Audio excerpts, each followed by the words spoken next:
ఓం సమర్థ సద్గురు సాయినాథ్ మహారాజ్కి జై. ఓం సాయిరామ్. మన బాబా కుటుంబ సభ్యులందరికీ నమస్తే అండి. మీ అందరికీ కూడా వైకుంఠ ఏకాదశి శుభాకాంక్షలు ఫ్రెండ్స్. ముక్కోటి దేవతల యొక్క ఆశీస్సులు మనందరిపై ఉండాలని, ఆ బాబా చల్లని చూపు మనపై ఉండాలని ఆ బాబా గారిని కోరుకుంటున్నానండి. ఇంక ఈరోజు వీడియోలో మన బాబా గారి సందేశం అండి.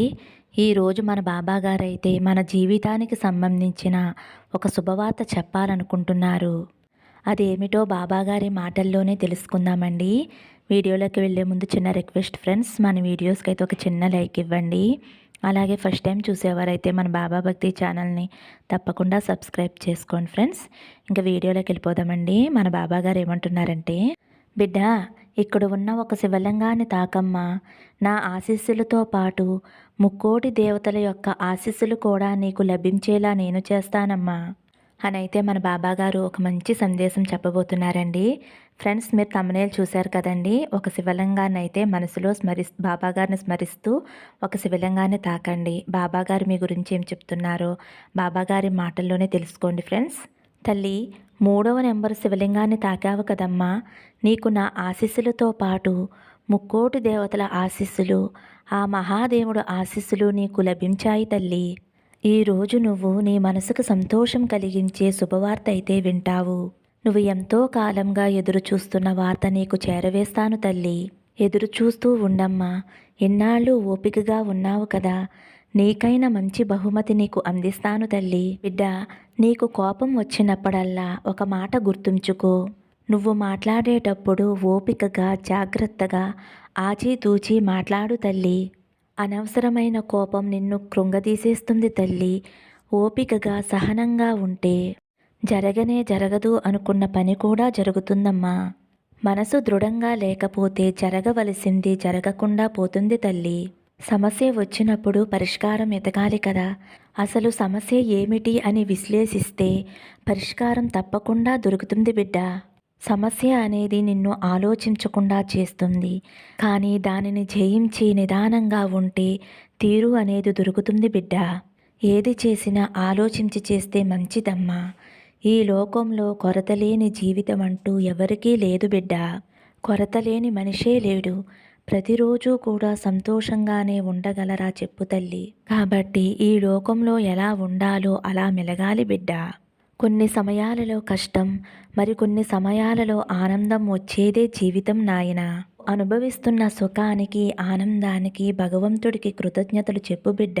ఎందుకంటే నీకన్నా తక్కువగా కష్టపడేవారు ఉండవచ్చు, నీకన్నా ఎక్కువగా కష్టపడేవారు ఉండవచ్చు.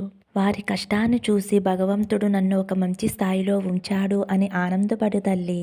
నిజం తల్లి, కష్టాన్ని చూసి నువ్వు భయపడతావు.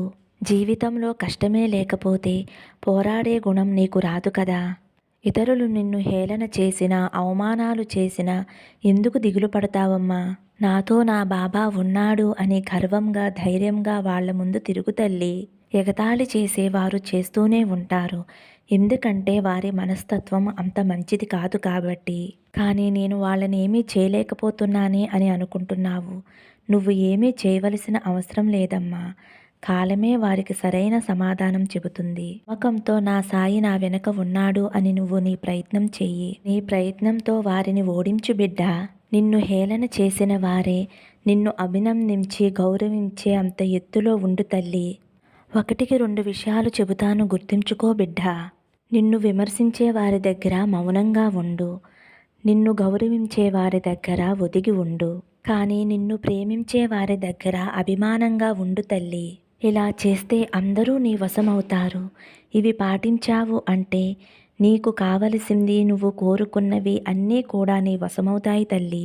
అవును తల్లి, ఈరోజు నీ గెలుపు రోజు.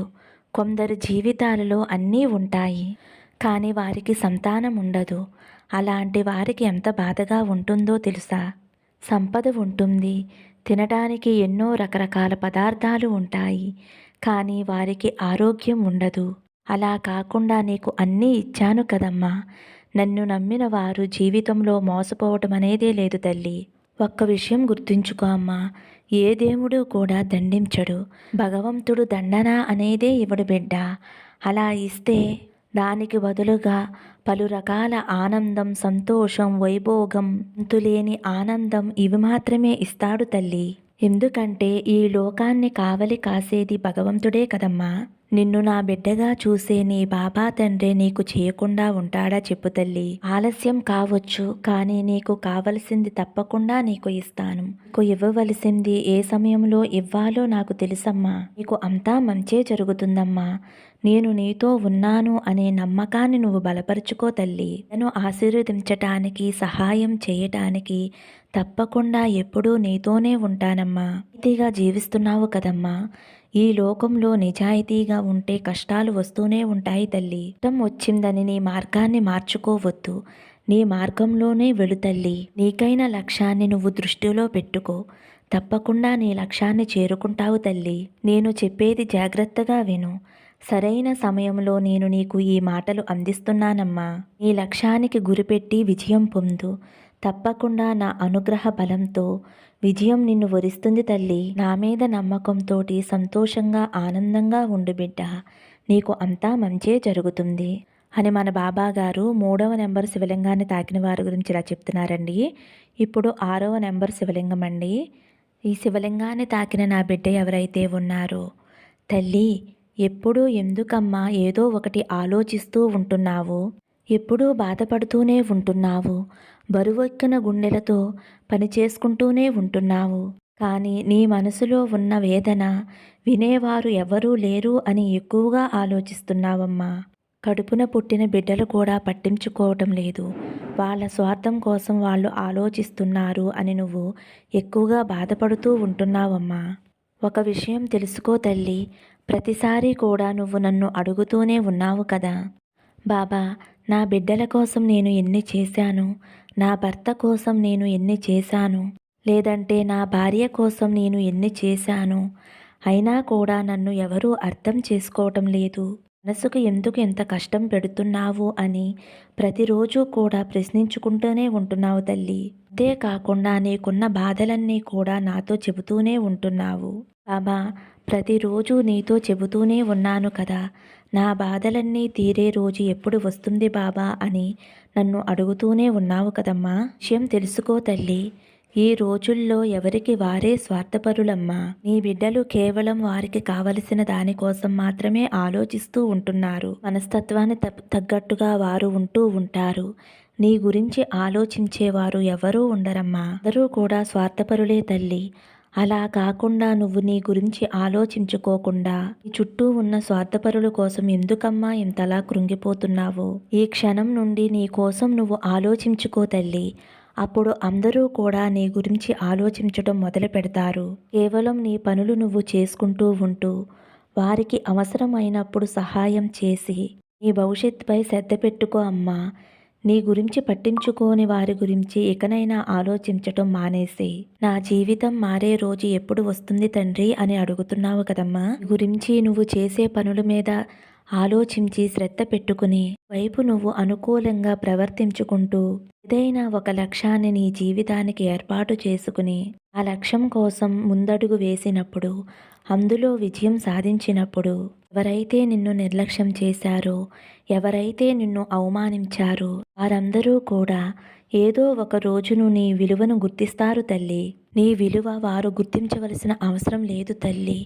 ఎందుకంటే నీ విలువ ఎంత తగ్గించినా కూడా తగ్గనిది. నీ విలువ ఎంతమంది ఎన్ని రకాలుగా కూడా చెప్పుకున్నా తరగనిది తల్లి. నువ్వేమిటో నాకు తెలుసు. నిన్ను కన్న నీ తల్లిదండ్రులకి తెలుసు. ఇంకా ఎవరో ఏదో అన్నారని చెప్పి దాని గురించి ఆలోచించి దాని గురించి బాధపడవలసిన అవసరం లేదమ్మా. నీ గురించి ఇతరులు చాటుగా చెప్పుకుంటున్నారు అంటే నువ్వు జీవితంలో ఎదుగుతున్నావు అని అర్థం. దానిని నువ్వు అర్థం చేసుకోవాలి తల్లి. ఎందుకంటే నీ గురించి అడిగే ధైర్యం ఎవ్వరికీ లేదు. నువ్వు సగం గెలిచినట్టే తల్లి. నువ్వు చేసేటటువంటి న్యాయమైన పనులు ఏవైతే ఉన్నాయో అవి ఎప్పుడూ కూడా ఎవరి కంట్లోనూ పడకపోతే ఏదో ఒకరోజు తప్పకుండా నీ విలువను గుర్తిస్తారు తల్లి. ఎంతమంది తగ్గించాలని చూసినా సరే నీ విలువను నేను తగ్గనివ్వను తల్లి. ఒక విషయం గుర్తుంచుకో, లోకులు కాకుల్లాంటి వారు. నీ ఇంటి గోడ మీదకి కాకి వచ్చి అరిస్తే నువ్వేమైనా పట్టించుకుంటావా? లేదంటే నీ ముందుకి కుక్క వచ్చి అరుస్తూ ఉంటే దాని గురించి ఆలోచిస్తూ ఉంటావా? ఒక్కసారి దాని గురించి చెప్పు బిడ్డా నాకు. ఎవరో ఏదో అంటున్నారని నీ భవిష్యత్తుని, నీ జీవితాన్ని పాడు చేసుకోవలసిన అవసరం లేదమ్మా అనేవాళ్ళు ఎలాగైనా అనుకుంటారు. అనుకునేవాళ్ళు ఏం చేసినా చెయ్యకపోయినా అనుకుంటారు. ఎంత మంచికి వెళ్ళినా చెడు ఎదురవుతూనే ఉంటుంది. అంటే వారి దృష్టిలో నీపైన చెడు అభిప్రాయం ఉంది. లేదంటే కావాలని నిన్ను చూడలేక నిన్ను చెడ్డదాన్ని చేస్తున్నారు బిడ్డా. కాబట్టి ఇవన్నీ కూడా వేటిని కూడా మనసులో పెట్టుకోవద్దు తల్లి. ఈ రోజుల్లో తోబుట్టువులు కూడా ఎవరూ ఆదరించటం లేదు తల్లి. ఎందుకని చెబుతున్నాను అంటే తల్లి, ఇప్పుడు ఉండే పరిస్థితులు ఏవైతే ఉన్నాయో అన్నీ కూడా నీకు అనుకూలించినప్పుడు నువ్వు ఎంచుకునే మార్గం ఏదైతే ఉందో అది ముమ్మాటికి కూడా తప్పు కాదు తల్లి. ఇకనైనా నువ్వు తెలుసుకుని నీ విలువ నువ్వు పెంచుకునే ప్రయత్నం చేయి తల్లి. మరి బాబా నా కష్టాలు ఎప్పుడు తీరుస్తావు అని అడుగుతున్నావు కదమ్మా. ఇది చాలా దగ్గరలోనే ఉంది. అందుకే నీకు ఈ సందేశాన్ని అందిస్తున్నాను తల్లి.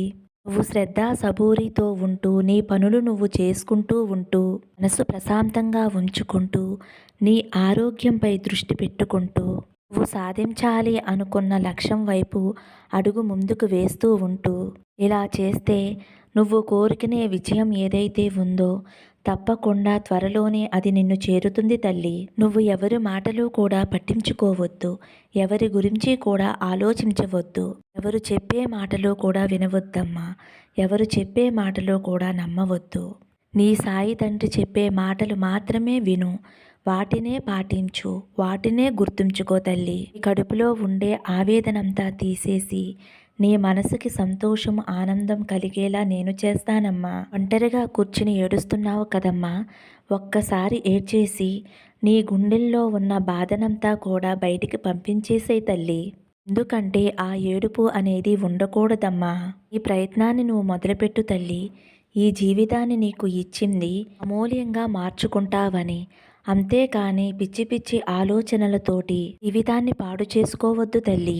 ఇదంతా కూడా నీ మేలు కోరి నీకు మంచి జరగాలని నీ తండ్రి స్థానంలో ఉండి నేను నీకు చెబుతున్నానమ్మా. వెనకే ఉండి నీకు మంచి మార్గాన్ని చూపిస్తాను తల్లి. నీకు అంతా మంచే జరుగుతుందమ్మా. నా ఆశీస్సులు నీకెప్పుడూ ఉంటాయి. నీ కుటుంబంతో కలిసి ఆనందంగా సంతోషంగా ఉంటావు తల్లి అని అయితే మన బాబాగారు 6వ నెంబర్ శివలింగాన్ని తాకిన వారి గురించి అయితే ఇలా చెప్తున్నారండి. ఈరోజైతే మన బాబాగారు మంచి సందేశం అందించారు కదండి. మరి బాబాగారు అందించిన ఈ సందేశం మీ అందరికీ కూడా నచ్చింది అనుకుంటున్నాను ఫ్రెండ్స్. నచ్చితే కనుక ఒక చిన్న లైక్ ఇవ్వండి. అలాగే ఫస్ట్ టైం చూసేవారైతే మన బాబా భక్తి ఛానల్ తప్పకుండా సబ్స్క్రైబ్ చేసుకోండి. సర్వే జన సుఖినో భవంతు. సమస్తం సద్గురు సాయినాథార్పణమస్తు. శుభం భవతు. జై సాయిరామ్.